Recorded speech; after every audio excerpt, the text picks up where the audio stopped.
안녕하세요. 오늘은 이름 정의와 유효성 검사에 대해서 살펴보도록 하겠습니다. 엑셀에서는 특정 부분을 범위 정해서 함수에 활용하거나 서식을 적용하고 자료 관리에 활용하는 경우가 많습니다.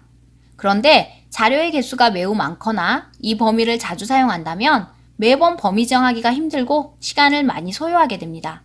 그래서 이렇게 자주 사용하는 범위는 이름 정의를 하는 것이 좋습니다. 또한 함수를 처리하는 시트와 자료가 입력된 시트가 다를 때 이름 정의가 매우 편리합니다. 그렇다면 먼저 이름 정의를 하는 방법부터 배워보도록 하겠습니다. 컴퓨터 관리 현황 표가 있습니다. 여기에서 보유 대수에 대해서 이름 정의를 해보도록 할게요.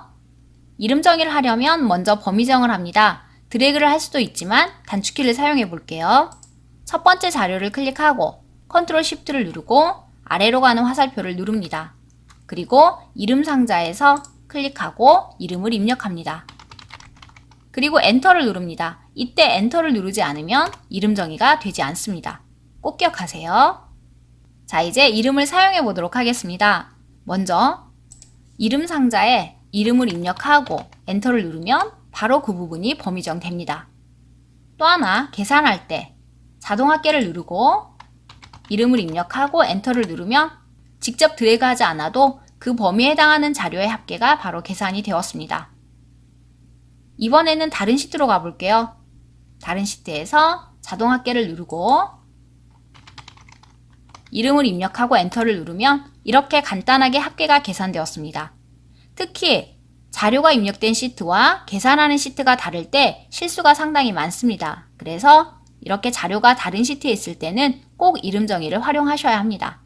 이 부분은 실무 엑셀에서 자주 다루도록 할 것입니다. 다시 이름 정의 시트로 갈게요.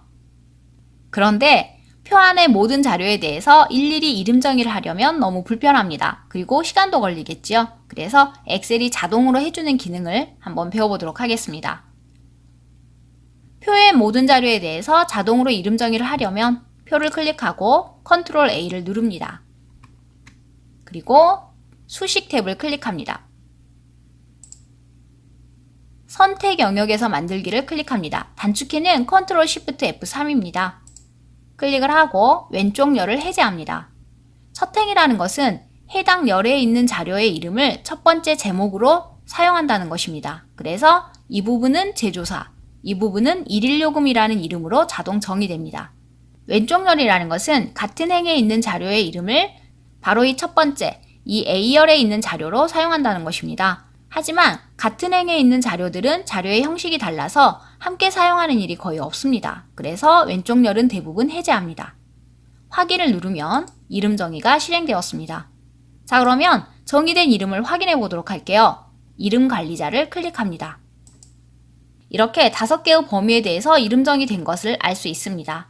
그런데 우리가 입력하지 않았던 언더바가 입력되어 있는 것을 알 수 있습니다. 이러한 경우는 엑셀이 정한 이름 정의의 규칙에 어긋났을 때 엑셀이 자동으로 넣어주는 것인데요.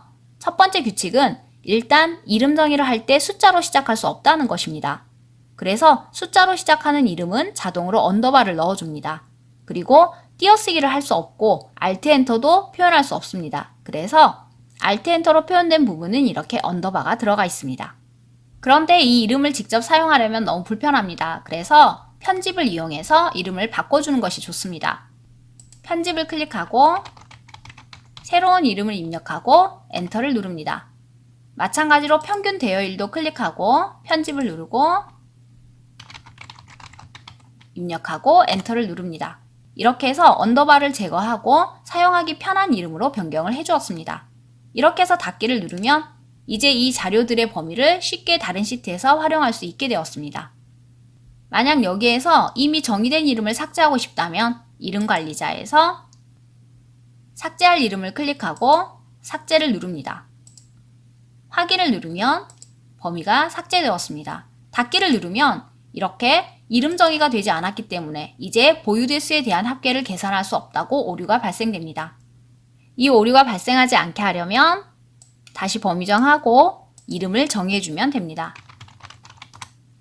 이렇게 함수에서 정확한 이름이 입력되면 오류가 발생되지 않고 정상적으로 계산이 됩니다. 자, 이렇게 해서 이름 정의에 대해서 배워보았습니다. 이번에는 유효성 검사를 살펴볼게요. 유효성 검사라는 것은 자료를 입력하기 전에 유효한 자료의 범위를 미리 설정하는 것입니다. 그렇게 되면 그 외의 자료를 입력할 수 없어서 오타를 미리 방지해 줍니다. 그리고 어떠한 목록을 유효성 검사에 설정하게 되면 그 외의 자료를 입력할 수 없기 때문에 자동으로 목록 단추를 만들어 주어서 자료를 정확하고 빠르게 입력할 수 있게 됩니다. 한번 살펴볼게요. 제품 코드를 입력하고자 합니다. 이때 조금 전에 컴퓨터 관리 현황에 있는 이 제품 코드만 입력 가능하다라고 하면 유효성 검사에서 미리 그 내용을 설정합니다. 범위정을 하고 데이터 탭을 누르고 유효성 검사 아이콘을 클릭합니다. 이때 메뉴를 누르는 것보다 아이콘을 누르는 것이 빠릅니다. 그리고 제한 대상이 지금 모든 값으로 되어 있어서 어떤 자료든 입력 가능한 상태인데요. 클릭을 하고 목록을 클릭합니다. 그렇게 되면 여기에 드롭다운 표시가 체크되어 있습니다. 그래서 목록 단추가 자동으로 생기는 것입니다. 자, 이제 원본 칸에 입력 가능한 자료를 입력합니다. 그런데 조금 전에 제품 코드에 대해서 이름 정의를 해두었기 때문에 그 이름을 사용하면 편리합니다. 이름 정의된 범위를 사용할 때는 는을 입력하고 이름을 입력합니다. 이때 는을 입력하지 않으면 제품 코드 범위가 아니라 제품 코드라는 글자만 입력 가능하다 이런 뜻이 되기 때문에 꼭 주의하셔야 합니다. 확인을 누르고 클릭을 하면 이렇게 목록 단추가 생긴 것을 알 수 있습니다. 클릭을 해보면 조금 전에 제품 코드로 이름 정의되었던 자료들이 표시되는 것을 알 수 있습니다. 이렇게 클릭해서 자료를 쉽고 정확하게 입력할 수 있습니다. 이렇게 하면 자료 입력 시간이 매우 빨라지겠죠. 그래서 거의 대부분의 엑셀표에서는 이 유효성 검사를 활용하고 있습니다. 특히 이 유효성 검사가 VLOOKUP 함수와 함께 사용되면 매우 편리한 자동화 서식이 됩니다. 나중에 함수와 실무 엑셀에서 자세히 다뤄보도록 할게요. 자, 이번에는 이렇게 미리 입력되지 않은 자료를 유효성 검사에 설정하는 방법 살펴보도록 하겠습니다. 지역에 서울, 인천, 경기만 입력 가능하다라고 하면 미리 범위 정하고 유효성 검사 아이콘을 클릭합니다. 제한 대상을 목록으로 클릭하고 원본의 자료를 입력합니다. 이번에는 조금 전처럼 자료가 미리 입력되어 있지도 않고 이름 정의하지도 않았기 때문에 자료를 직접 입력해야 합니다. 이때 항목과 항목은 콤마로 구분합니다. 이렇게 입력해야 하는데 만약 점을 찍게 되면, 마침표를 찍게 되면 자료가 분리되지 않습니다. 한번 살펴볼게요. 확인을 누르면 목록 단추가 생겼습니다. 클릭하고 목록 단추를 누르면 서울과 인천은 분리되었지만 인천과 경기는 분리되지 않았습니다. 이 점을 꼭 유의하셔야 하고요. 이렇게 잘못했을 때는 다시 범위 정하고 유효성 검사 아이콘을 클릭합니다. 그리고 점을 지우고 콤마로 바꿔주시면 됩니다. 확인을 누를게요. 이렇게 해서 자료를 쉽게 입력할 수 있습니다. 만약 이 외의 자료를 입력하게 되면 엔터를 눌렀을 때 이렇게 오류가 발생됩니다. 다시 시도를 누르고 이렇게 입력 가능한 자료를 입력해야 합니다. 이번에는 목록이 아니라 숫자를 이용해서 유효한 범위를 지정해 보도록 하겠습니다. 만약 학생들의 점수가 0점부터 100점까지만 입력 가능하다라고 하면 범위 정하고 유효성 검사 아이콘을 클릭합니다. 제한 대상에서 정수를 클릭합니다. 그리고 최소값을 0으로 주고 최대값을 100으로 입력해 볼게요. 이렇게 되면 0부터 100까지의 정수만 입력 가능하다는 뜻입니다. 0 미만의 음수나 100을 초과하는 숫자는 입력할 수 없습니다. 또한 소수점도 입력할 수 없게 됩니다. 확인을 누를게요. 자료를 입력해 볼게요. 이렇게 입력 가능하지만 1000을 입력하면, 그러니까 실수로 0을 하나 더 입력하면 엔터를 눌렀을 때 오류가 발생됩니다. 다시 시도를 누르고 다시 입력을 하면 되지요. 만약 이렇게 소수점이 있는 숫자를 입력해도 오류가 발생됩니다. 음수를 입력해도 오류가 발생되지요. 네, 이렇게 범위 안에 숫자만 입력할 수 있기 때문에 오타를 많이 막아줍니다. 이번에는 소수점이 입력 가능하도록 설정해 보도록 할게요. 평점을 범위 정하고 유효성 검사 아이콘을 누릅니다. 제한 대상에서 소수점을 클릭합니다. 그리고 이번에는 적거나 같다를 입력해 볼게요. 최대값을 10으로 입력하겠습니다. 그러면 음수도 입력 가능하고 소수점도 입력 가능하지만 10을 초과하는 숫자는 입력할 수 없다는 뜻입니다. 확인을 누를게요. 이렇게 가능합니다. 그런데 10.1을 입력하면 오류가 발생됩니다. 9.1은 가능합니다. 마이너스 100은 가능합니다. 마이너스 10.5도 가능합니다. 이렇게 최대값을 10으로 설정해 두었기 때문에 10 이하의 모든 숫자는 입력 가능한 상태입니다. 유효성 검사를 날짜로 설정할 수도 있습니다. 범위정을 하고 아이콘을 누릅니다. 만약 사원들의 입사일을 입력할 때 회사가 설립된 이전은 입사일이 없겠죠? 그럴 때 회사의 설립일을 기준으로 입력 가능하다라고 하면 제한 대상에서 날짜를 클릭합니다. 그리고 해당 범위를 크거나 같다로 해볼게요. 시작 날짜를 20년 1월 1일로 설정하도록 하겠습니다. 엔터를 누릅니다. 20년 8월 9일을 입력하면 입력 가능합니다. 그리고 연도를 입력하지 않으면 자동 올해 연도로 입력되기 때문에 입력 가능합니다. 그런데 19년으로 입력하면 입력이 안 되고요. 15년도 입력이 안 됩니다. 그런데 21년은 입력이 가능하겠지요. 네, 20년 1월 1일 이후는 모두 가능하기 때문입니다. 그런데 가끔은 정해진 범위를 넘어서는 자료가 있을 수도 있습니다. 예를 들어서 점수의 경우 가산점이 있는 학생이 가끔 있다. 그래서 100점을 넘는 학생이 있다면 범위정을 하고 유효성 검사에서 오류 메시지를 바꿔줍니다. 이때 스타일이 중지로 되어 있는데요.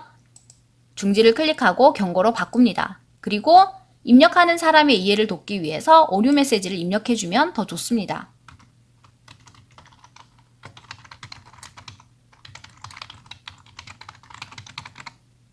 자, 이렇게 입력하고 확인을 누를게요. 이제 그 외의 자료를 입력했을 때 엔터를 누르면 이렇게 오류 메시지가 바뀌었습니다. 조금 전에는 중지였기 때문에 다시 시도가 나와서 다른 자료를 입력하지 않으면, 그러니까 유효한 자료를 입력하지 않으면 더 이상 진행할 수가 없었는데요. 지금은 얘를 누르면 바로 입력이 가능합니다.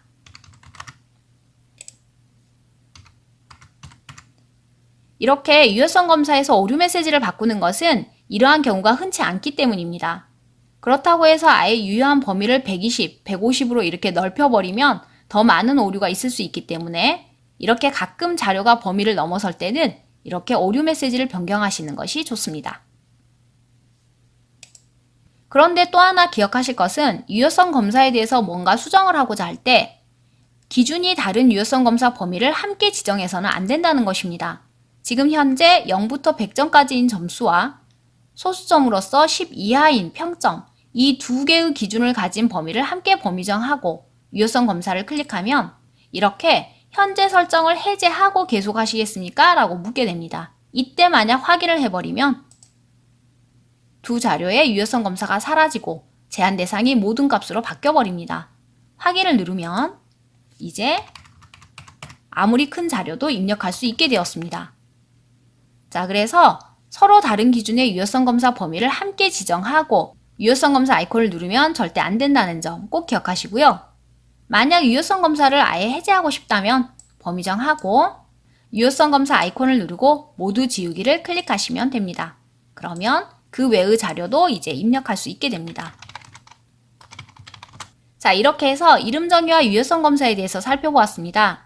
어려운 기능은 아니지만 엑셀에서 상당히 중요한 기능이고 매우 자주 사용되는 기능이기 때문에 꼭 정확하게 알아두시기 바랍니다. 다음에 실무 엑셀을 하면서 이 기능들을 다시 살펴보도록 하겠습니다. 감사합니다.